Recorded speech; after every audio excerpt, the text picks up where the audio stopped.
Good evening and welcome back to the channel. We've come to London, and if we come to London there's one place that I had to just come back to. I've made a video of here before, and that is the Foxhide experience over in Essex. What Dave's got going on here is absolutely second to none, and I couldn't resist booking another session at this wonderful hide to spend some time with his foxes. The last time I put the video out, I got a little bit of flack off people talking about feeding wildlife and that's not proper wildlife photography. And actually, one of the things that I've learned from them is that we've pushed our wildlife in the United Kingdom to the brink of extinction. We've hounded them, persecuted them at every corner. And actually, in these areas where people are putting out food for them and doing their absolute best to support wildlife, I don't see it as a big problem. I know some people do, and if you do, then this is probably not the video for you to watch. But if you want to see some of the best quality, best condition foxes in the United Kingdom, this is definitely the place to come. So come along for the journey and see what I see. We've only just arrived and Mr. Fox is already waiting for us. How fantastic is that? Wow. Just wow. It's every bit as good as it was last time. These foxes are in absolutely pristine condition, and they sit patiently at the back of the field, and then they take it in turns to run in, grab a little bit of the chicken that's been put out for them, and then run off back to their den, and probably to feed the youngsters. But it's just so incredible to get so close to these beautiful creatures. Absolutely amazing.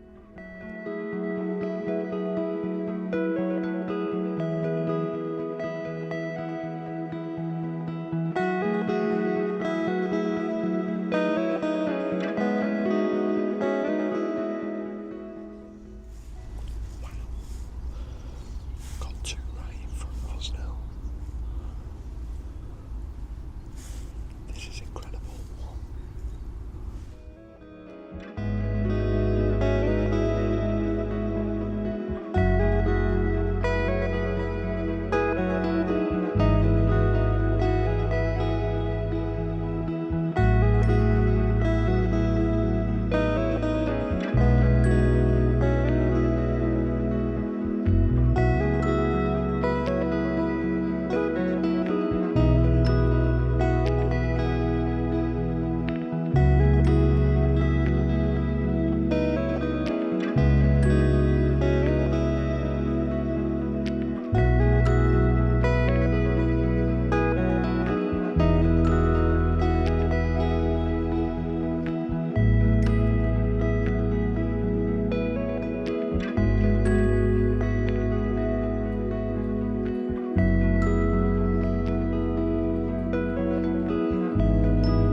So setting wise, I am using a shutter speed varying between about 800th of a second up to about 1600th of a second.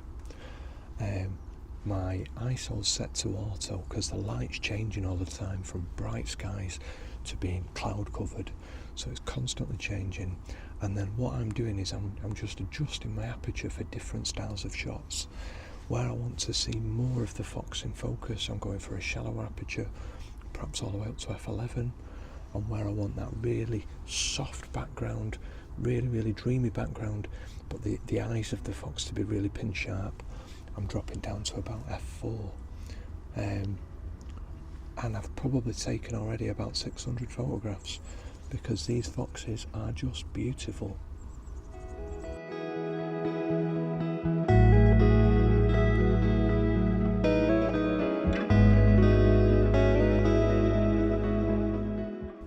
So your biggest challenge when you come into something like this is trying to get shots that are a little bit different from other things that they've seen. The foxes are always coming in at pretty much the same angle, so you're always getting that face on shot. In addition, the background's quite similar, so it's about varying your shutter speed, varying your aperture, and coming up with something that's a little bit more creative. Sometimes it's worth coming for a tight portrait, so you're almost filling the frame with the fox's face, because the eyes are absolutely striking, and that produces something a little bit different. Or you have a really fast shutter speed and you try and freeze the action as they're running in so that you're getting the paws off the ground. But more than anything, it's about experimenting, trying lots of different styles, and then seeing what you come up with and seeing what favours your style the best.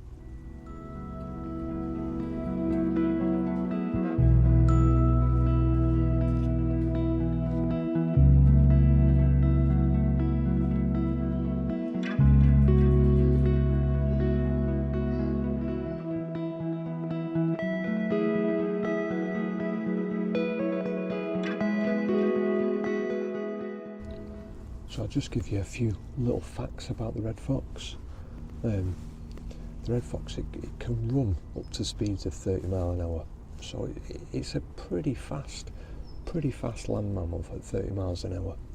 In captivity, they can live up to the age of about 12, but in the wild, 3 to 4 years is probably average life expectancy for them. I suspect that the foxes around here probably lived much longer than that, due to the fact of the quality of the food of which Dave's given them, because they get fresh chicken every single day, and they get fresh chicken every single day throughout the year, regardless of whether there are photographers here or not. So I think definitely they probably live longer than the 3 to 4 year average.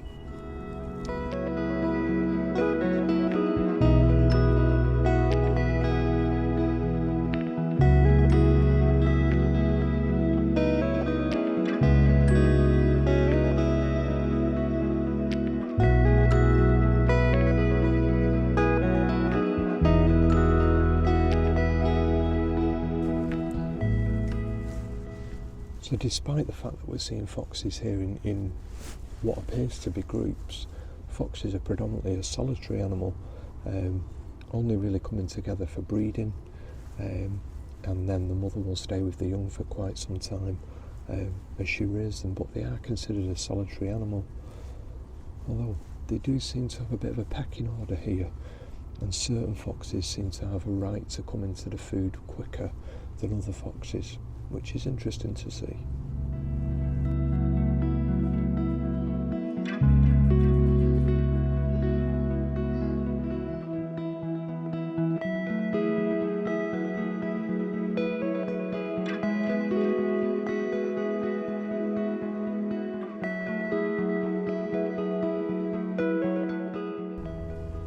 So we've spoken a little bit there about breeding, and mating takes place usually in January, February, and the young are born then in end of March, beginning of April. So there's a good chance that there are young in the den now, but they'll be very, very small at this stage.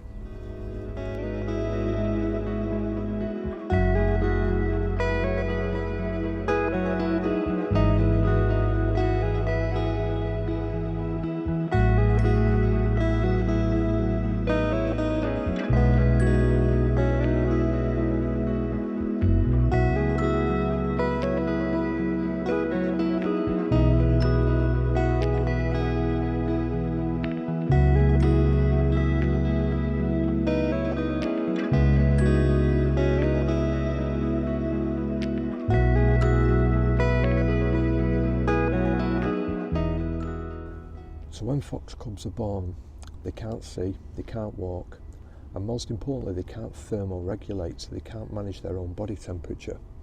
And they rely heavily on the mother for that, which is probably why we're not seeing the vixen at the moment.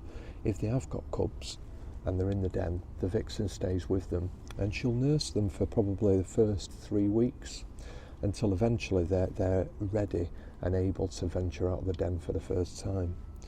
And during that time, while she's with the cubs, she relies heavily on the male fox. So he'll go out, he'll do the hunting, and then he'll return the kill back to the den to share with mum. Which is probably what's happening at the moment. What we're seeing is it's probably the male fox that's coming in, taking the chicken that's been out, and then he disappears off into the woods, and I've no doubt he's going back to the den and dropping that off with the vixen.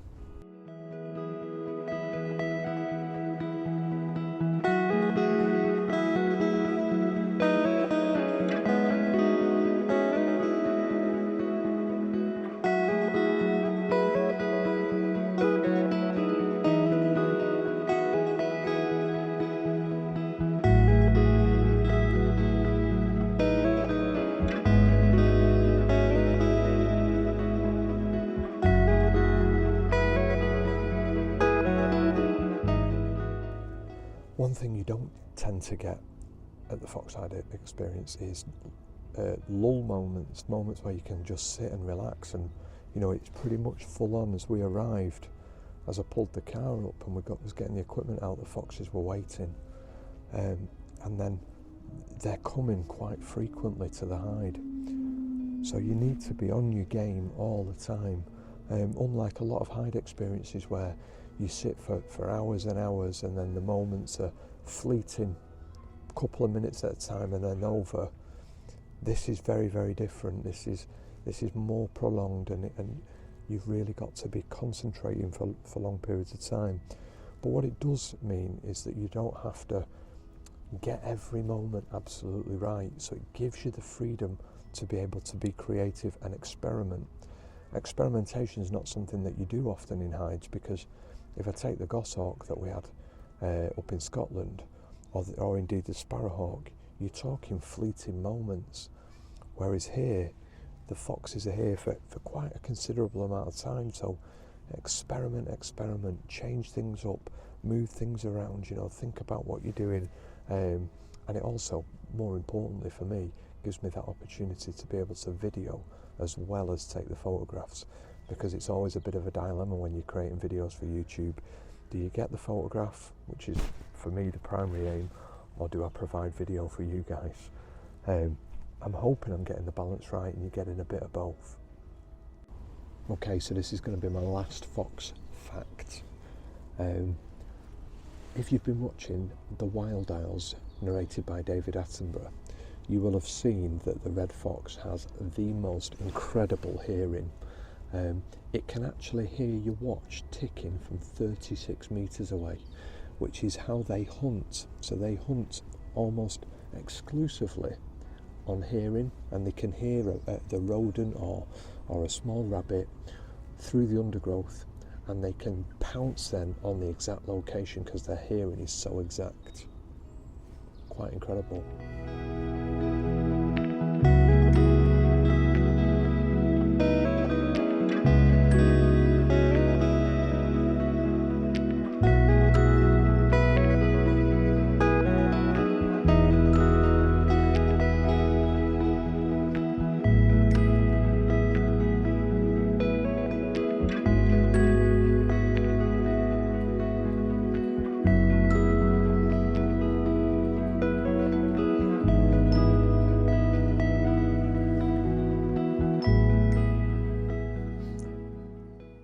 Whenever you do get a little bit of a lull, if there is one, there's always the magpies to keep you entertained. At the moment they're constantly picking up little bits of nest material. So at the moment, this one in this video, he's pulling up tufts of grass, and he'll be taking that back to his nest to make it nice and comfortable.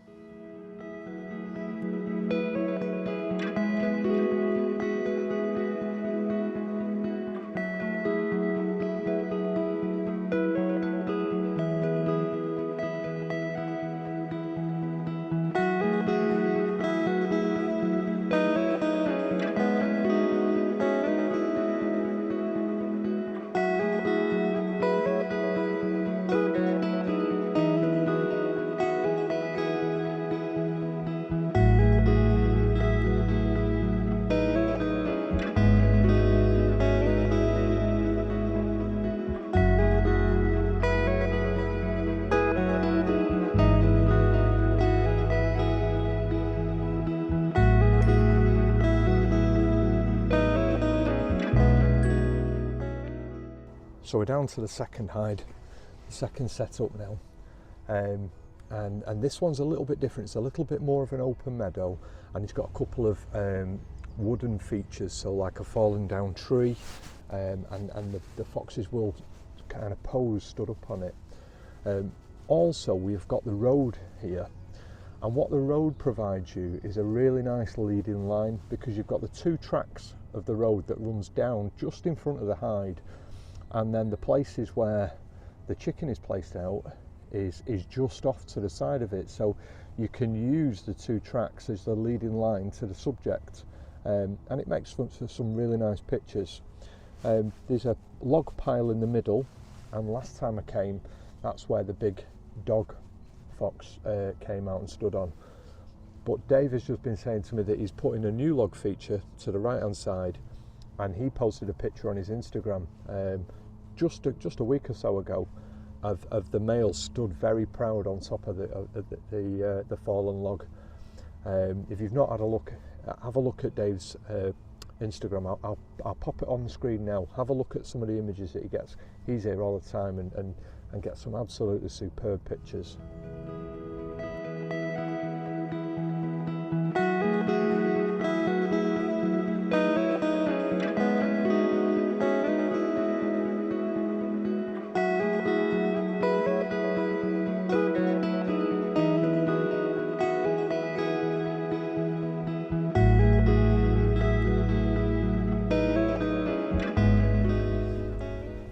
So everything's set up again, only this time I've put the GoPro out in the field. Now Dave just said to me that Mike Lane tried this when he was here, and the foxes wouldn't come anywhere near it. And we've just had a fox come in, I think it was the vixen, and she spotted it straight away and ran back into the woods. So I don't know if I've kiboshed this second run. We'll give it some more time and see what happens.